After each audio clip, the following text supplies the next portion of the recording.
Hey, Wes here and Aaron.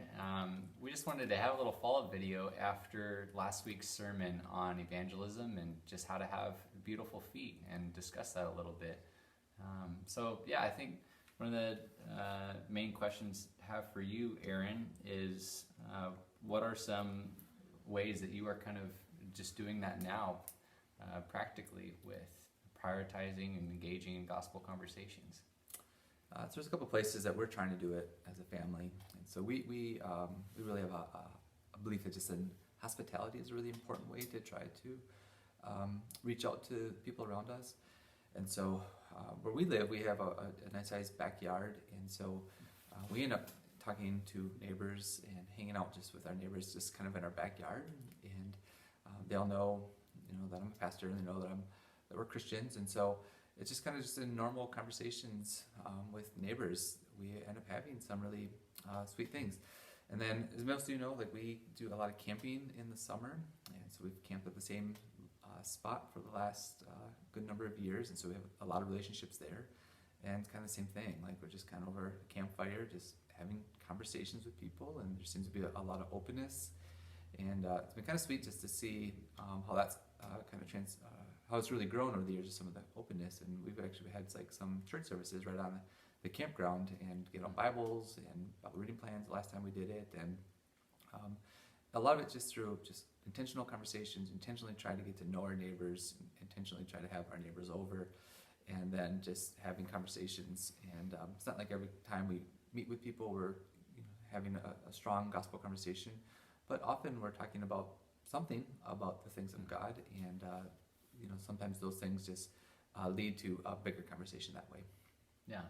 I think it's just like some recent practical ways that I've had is just taking plane trips and just prayerfully asking that God would open up a conversation if the kind of opportunity arises, but I think just being really prayerful on the places I'm going to be throughout the week and asking that God would help me to be able to see that person through his lenses, and as well as that God would open up those conversations. And I have a flight coming up this week that I'll be praying that God would do that, as well as I've had some really great conversations over the past month with people that are just sitting next to me and asking about general things about them and leading into just spiritual conversations, which is really great. So easy, practical way.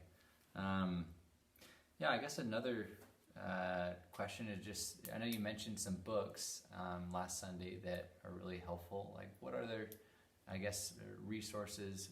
Is there anything else you would say you would have? Sure. Yeah, so I know I mentioned a lot of books. I'm just going to circle back to one of them that I mentioned. We actually gave this book out last year, and we have it in our library. So maybe you don't know that. As you watch this video, we actually have a library in our church basement. So this book I find really helpful. It's just called The Gospel Comes with a House Key. You can see it there. And so this book is in our basement. We have a basement library. There's just some more books like that.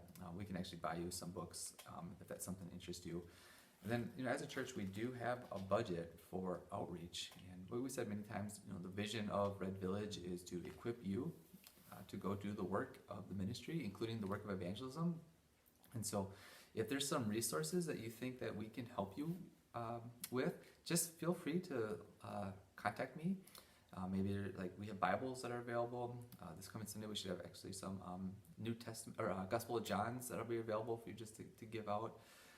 We have Vacation Bible School coming up, and so there'll be some flyers there for you to give out to friends and neighbors, things like that.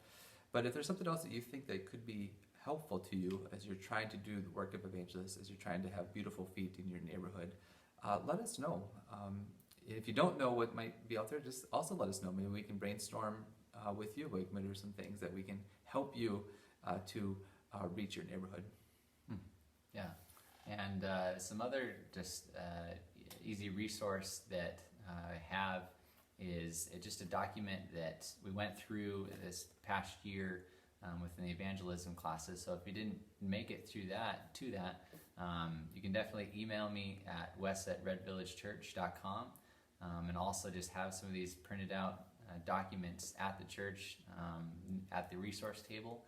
But basically, these just have like 3 simple questions that you can use with anybody at any given point in time, asking like, what do you live for, and what are you doing right now, or kind of just what are you prioritizing in life, and having a little conversation about that, and being able to just have simple questions to go through a gospel presentation, which is really helpful. So I'd love to send that out too. Yeah, I guess, Aaron, is there any other like practical opportunities that are coming up through the summer and into the fall that you would encourage to just have a gospel lens with? Yeah, I mean, it is nice out right now, weather-wise in Wisconsin, and so just to kind of continue to encourage you with your neighbors. It's just, we see people a lot more at this time of the year, and so just kind of go back to hospitality, just having people over. No one does hospitality, and it's just a great apologetic for us as Christians to have people into our home. And so I would like to encourage you to do that. If you don't know your neighbors, this is a great time to get to know them, and just to try to engage with them, and to love on people the best you can with those in your neighborhood. And some of it might mean you have to say no to other things, and so that might be something you have to be thinking about your schedule and your time, and to make this actually a priority, and to actually plan it. For us, if we don't put it on the calendar, some of these things just aren't going to happen. And so we'll schedule, like, okay, we're going to have something with our neighborhood or something like that, where we're going to try to engage with people, and put on a calendar to ensure it happens. And then I mentioned earlier, Vacation Bible Schools the first week of August, and we would love to see a lot of unchurched kids coming and hearing the good news about Jesus. And Rachel and her team have done such a fantastic job in the past, and I trust they'll do it again this year of doing a VBS. It's really good. And if you've been part of it in the past, you know it's really good. If you haven't yet been a part of the past, it's good. And so, as mentioned, she's going to have flyers available for us to hand out. There also is a Facebook event that it'd be great just maybe invite people that you know to that event. It's just gonna it's gonna be very simple but profound truths of the gospel. That's what we're gonna be going over this year at Vacation Bible School.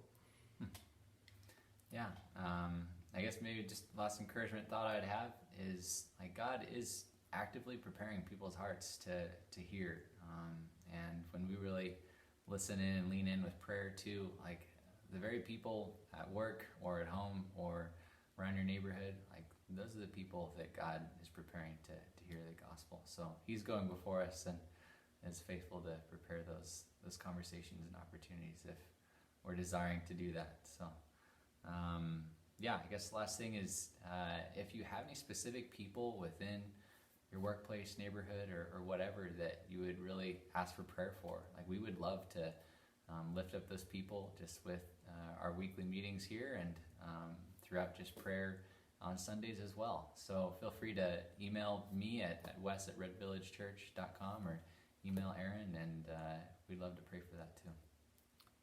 Yeah, thanks, Wes. And let's be faithful as a church. We have really good news, and so let's be faithful to sow the good news of the gospel, and trusting that God will bring a harvest.